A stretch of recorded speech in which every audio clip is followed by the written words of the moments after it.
So we would like to welcome our second presenter because we know that Father Nithiya Sagayam, his mother was hospitalized, so he could not be with us today. I just heard from Paul that his mother will be when we move out of the hospital is stabilized. So let us give big hands to Father. Let's see your name, Father. Father Soosai Arokiasamy. Is that right? Father? Okay, let's welcome Father Arokiasamy. I'm presenting. I present the paper of Nithiya Sagayam. Please come forward, Father. Let's give Father big hand.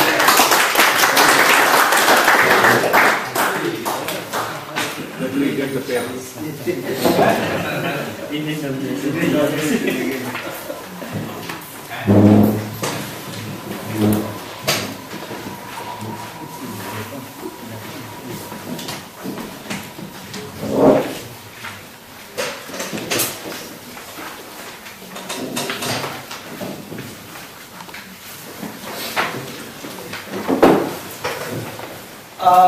Father Arokiasamy is a consultant of FABC office of FABC-OHD.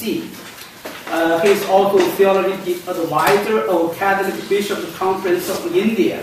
So we are very happy that Father can present the paper of Father Sagayam.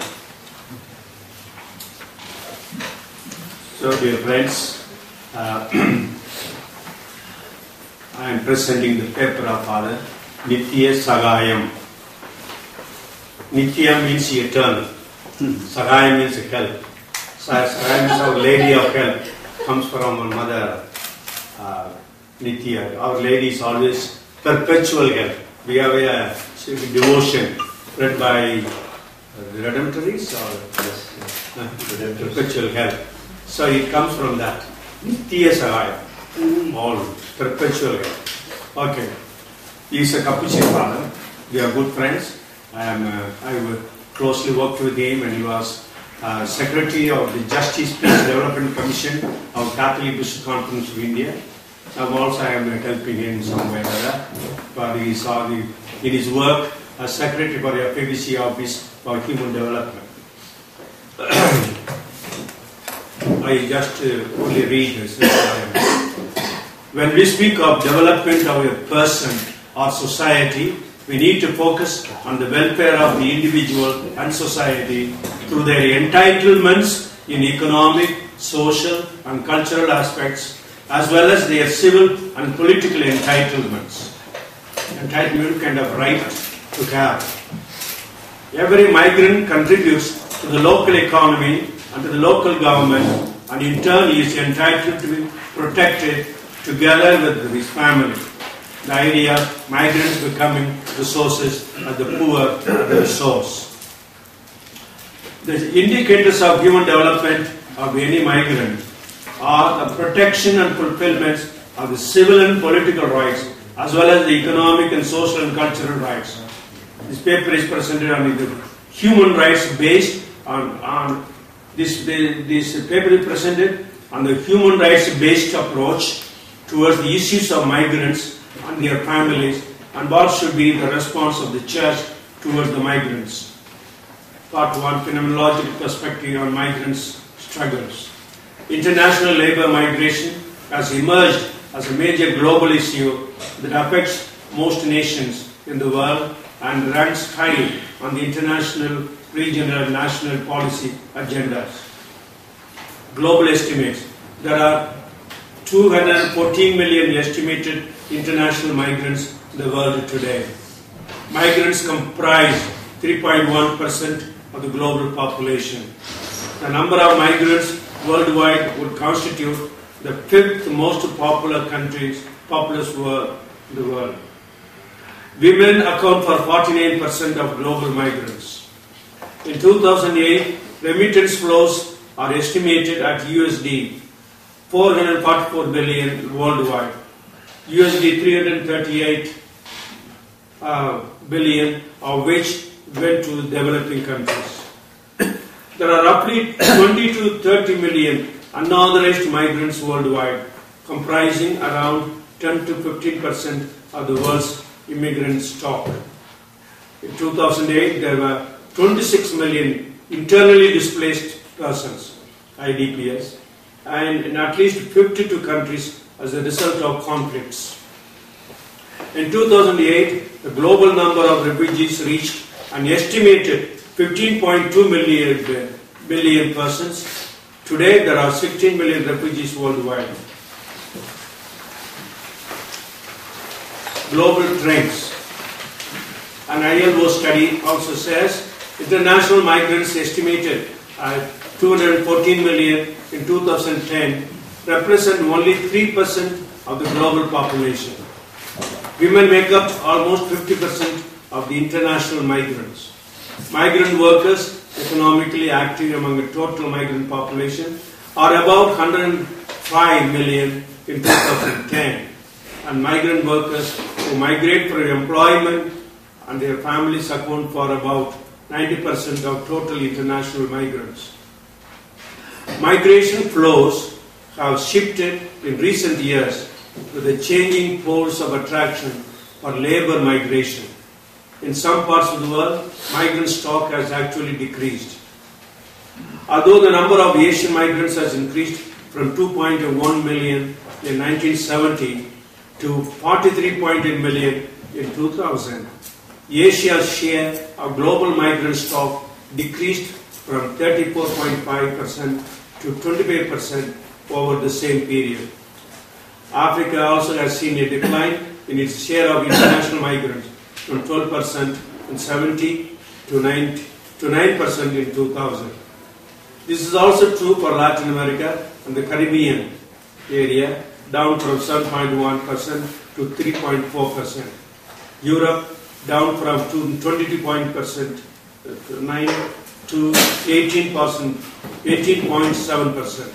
For Oceania, 3.7% to 3.3%. Only North American and the former USSR have seen a sharp increase in their migrant stock between 70 and 2000, from 15.9 to 23 point, etc. The statistics there. In the latter case, that is in the case of USSR, former USSR, however, this increase has more to do with the redefinition of borders than with their actual movement of people. The stock of international migrants remains concentrated in relatively few countries. 75% of all international migrants are in 12% of all the countries. The plight of the migrants. The vulnerable groups of migrant workers are women, domestic workers, children, migrant workers in irregular status, trafficked persons, temporary migrant workers. Many migrant workers, especially low-skilled workers, face exploitative working conditions and enjoy only limited human and labor rights. In the countries that receive the migrants, laws are in force that make their actual insertion difficult. For the young migrants, the problems of the so-called difficulty of dual belonging seem to be felt in a particular way. Migrants fall prey to unscrupulous exploiters who often transform them into the object of physical, moral and sexual violence. Women who end up as victims of trafficking of human beings and of prostitution are not few in number. In some cases, there are women and girls who are destined to be exploited almost like slaves in their work and not infrequently in the sex industry. The refusal of the Hong Kong government to include foreign domestic workers in the statutory minimum wages that is being discussed at the Legislative Council has been the most recent of the Hong Kong government's move to reduce the status of migrant workers to no more than mere slaves of the modern times. Pope Benedict XVI on migrants and refugees. The migrant is a human person who possesses fundamental, inalienable rights that must be respected by every person and in every circumstance. Living in a foreign land without effective points of reference generates countless sometimes serious hardships and difficulties for them, especially those deprived of the support of their family. It is impossible to remain silent before the distressing images of the great refugee camps present in different parts of the world. Precisely in this regard, I invite the ecclesial host communities to welcome the young and the very young people with their parents with the sympathy and try to understand the vicissitudes of their lives and favor their insertion. The Church encourages ratification of the international legal instruments that aim to defend the rights of migrants, refugees and their families, and through its various institutions and associations, offers its advocacy that is becoming more and more necessary. One of the recognizable signs of the time today is undoubtedly migration, a consequence, among other things, of the enormous drive of globalization. Part 3. The human rights approach to issues of migrants. International standards on labor migration. International instruments guaranteeing human rights. Migrant workers, whatever their status, are always entitled to human rights, as are all members of the human family in every part of the world. There are 3 international instruments which together comprise the International Bill of Human Rights, the Universal Declaration of Human Rights, the International Covenant on Economic, Social and Cultural Rights, and the International Covenant on Civil and Political Rights. Now, Universal Declaration of Human Rights.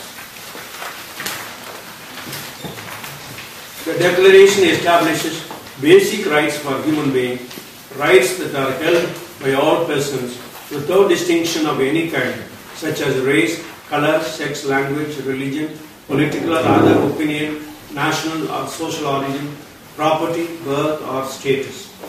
Article 2. Rights particularly relevant for migrant workers are the right to be free from slavery or servitude, equality before the law, and equal protection of the law, protection against discrimination, effective remedy by national tribunals, freedom from arbitrary arrest, detention or exile, freedom of movement and residence, peaceful assembly and association and social security. There are articles specifically addressing work and employment, granting the right to work, free choice of employment, just and favorable conditions of work and protection against unemployment, and equal pay for equal work without any discrimination, just and favorable remuneration, the formation and membership of trade unions, rest and leisure, including reasonable limitation of working hours and periodic holidays with pay, adequate standard of living and security in the event of unemployment, sickness, disability or other lack of livelihood. Article 23, 24, 25. International Covenant on Economic and Social Cultural Rights. It speaks of rights for all the members of the human family and for everyone. The rights to be exercised without discrimination of any kind as to race, color, sex, language, religion, political or other opinion, national or social origin, property or birth or other status is already mentioned. Among the economic rights is the right to work, including the rights to receive technical and vocational training, to just and favorable conditions of work, fair wages and equal remuneration for work of equal value, to safe and healthy working conditions, equal opportunity for promotion and employment, to rest, leisure and reasonable limitation of working hours and holidays with pay, and to form and join trade unions and to take strike action. The International Covenant on Civil and Political Rights. It applies to all individuals within the territory without distinction of any kind, such as race, color, sex, language, religion, political or other opinion, national or social origin, property, birth or other status. All are equal before the law. Discrimination is prohibited. Equal and effective protection against discrimination is guaranteed for everyone. The Covenant states that no one shall be held in slavery or servitude or required to perform forced or compulsory labor. It also provides the right to form and join trade unions. UN and other international convention instruments. UN Convention on Migrant Workers. The 1990 International Convention on Protection of the Rights of All Migrant Workers and Members of their Families provides a broad range of protections for migrant workers and their families in many areas of work and life. Migrant workers are in regular status are provided with certain additional rights. Briefly, some important provisions include the following. Human rights are guaranteed to all migrant workers and their families who reside within the territory without distinction of any kind. No migrant worker or member of his or her family shall be held in slavery or servitude. Certain freedoms are guaranteed, including freedom of religion and expression, as well as the right to privacy, liberty and security of persons, and protection by the state against violence, physical injury, threats and intimidation, whether by the government or private persons. Certain rights are guaranteed in the event of arrest, detention or legal proceeding, including the right to the free assistance of any interpreter if necessary. The Convention requires states to make it unlawful for private individuals to confiscate, destroy or attempt to destroy the migrant workers' identity or other documents authorizing their presence in the country. There are provisions in respect of rights related to expulsion, including the right to a reasonable opportunity to seek the payment of unpaid wages before departure. The Convention gives migrant workers the right to the assistance of the consulates of their own countries. With regard to employment, all migrant workers are entitled to treatment not less favorable than the applying to nationals with regard to pay and conditions of work. All are entitled to join trade unions and engage in union activity, to receive emergency medical care, and to transfer their earnings out of the country upon the termination of their stay. Additional rights provided to the migrant workers in regular status include equality of treatment with the nationals in vocational training and access to housing and to social and health services. Measures are to be taken to promote family reunification and equality of treatment in education and social and health services for the family members of migrant workers. Those in regular status are not to be regarded as in irregular status if their jobs are terminated prior to the expiration of their work permits, except where a work permit is expressly dependent on a particular job, and they have the right to seek alternative employment. Migrant workers in regular status are further accorded equality of treatment with the nationals with regard to protection against dismissal and to unemployment benefits. Additional provisions contained in the Convention relate to the orderly return of migrant workers, preventing and eliminating irregular and clandestine movements, and employment of migrant workers in irregular status. These provisions include imposing sanctions against those who operate such movements or employ those in irregular status. ILO Convention and other instruments. ILO instruments applicable to migrant workers can be categorized as follows. Core labor standards are fundamental conventions which apply to all persons, including migrant workers. Labor standards which apply to all workers in the workplace, including migrant workers. And instruments dealing with specifically migrant workers. Convention on Abolition of Child Labour. The elimination of child labour is covered by the Minimum Wage Convention 1973 and the respective conventions and law. Convention number 138 describes specific age limits for the admission of children to work, including a prohibition on children under 18 years engaging in hazardous work. Convention 182 calls for immediate and effective measures to secure the prohibition and elimination of the worst forms of child labour as a matter of urgency. It defines the worst form of child labour as slavery and forced labour, including child trafficking and forced recruitment for armed conflict, child prostitution and pornography, production and trafficking of drugs, and work likely to harm the health and safety and morals of children. The ILO multilateral framework on labor migration. The ILO undertook a general discussion on migrant workers at the 92nd session of the ILC. One outcome of this discussion was the adoption by consensus of a resolution on a fair deal for migrant workers in the global economy. That in turn called for an ILO plan of action on labor migration. The centerpiece of the plan of action was the development of a right-based multilateral framework on labor migration.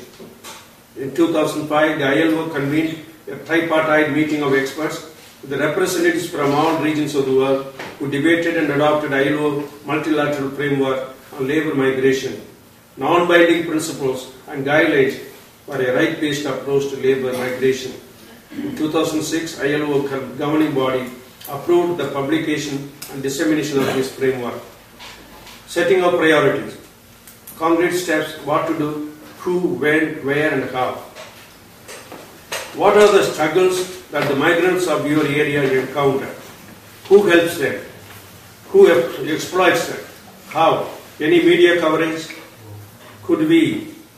How we encounter Jesus in the migrants of today? As an individual, as a community? How do we give concrete expression to, he mentions Franciscan spirituality, itinerancy today? How shall we foster and give witness to a culture of solidarity with the migrants? How can we create a network with the NGOs and other religious working on migrants in our countries? How shall we build up empathetic relationship and a liberative ministry among them as individuals, a community, province and conference? How much of our human and other resources have been dedicated to helping the migrants? Our role in data collection of migrants, legalization of migrants, contacts with the government offices and offices, recommendations for work, security and safety measures, regularization of jobs, etc. Global contribution. How can we get the best out of ICMC, that is International Catholic Migration Commission, ILO, Franciscan International, Pax Christi and other reliable organizations? Internationalizing migrants' issues and get the remedies. Promoting campaign for ratification of international conventions and ILO conventions.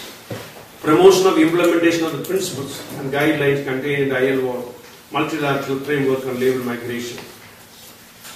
Response of the Church to the issues of migrants and their families.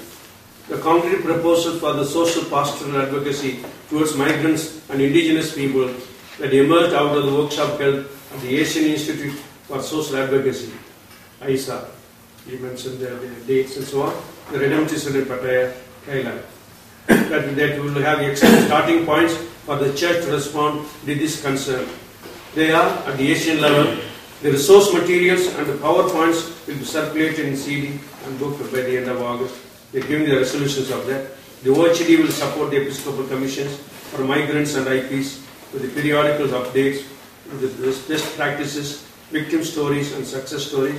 The OHD will contribute with a church-based organization like the following, ICMC, Pax Christi, etc. in this process and get their potentials for capacity building and networking and policy making. The OHD will network with the related UN agencies and other reliable NGOs working on migrants and IPS to create linkages between them and conferences. At the conference national level, due to the growing concern of the issue of migrants and IPs in Asia, the Episcopal conferences are requested to give special focus to the Ministry of Migrants and IPS through the establishment of a commission, either independently or as a part of Labour or the JP Commissions, JP Justice Peace Commission. The Episcopal Commission for Migrants, IPS and Justice Peace, together with Caritas, could focus on a country-wide joint action plan for migrants and IPS. It is proposed that the pastoral letter for Migrants Day, 18th December, be prepared by the Migrant Commission on the conference for concrete action plans and circulated widely. The Migrant Commissions are to take up the lobbying and advocacy work with the respective governments and ministries towards a safe migration and implement them through the diocesan commission. It is proposed that each migrants commission develop guidelines to the domestic and the overseas migrants on their socio-pastoral entitlement and make them known widely. At the diocesan level, it is proposed that in every diocese, the pastoral ministry for migrants be established to take care of the spiritual and pastoral needs of the migrants. Special preference must be given to the domestic migrant and IPS in our institutions for education, health and social welfare. Efforts are to be made for sponsorship and subsidy to support them. It is suggested that in our magazines and journals, a page be allotted to focus on labor news, employment, etc. to help the migrants and IPS. It is proposed that every diocesan migrant IP commissions have a grievances cell to protect the rights of the migrants and IPS. It is proposed that there be a chaplain for migrants in the cities, towns where different language is spoken by a sizable number of migrants. It is proposed that the migrant IP commissions through the parishes, BCCs, collect data of migrants who are entering into their diocesan territory in order to offer them strategic support. That's the end of the article. Paper. Thank you. Thank you very much, Father. So we give thanks to Father Arokiasamy for reading the paper. We also thank Father Nithiya for this wonderful presentation. For me, it is an eye-opening experience because I did not realize that the migrant workers, the problem of migrant workers is so, so urgent, so serious. I didn't realize that in China, because of urbanization and globalization, so many people are migrant workers. So for me, really, I learned a lot. So thank you, Father, and also thank you to Father. So.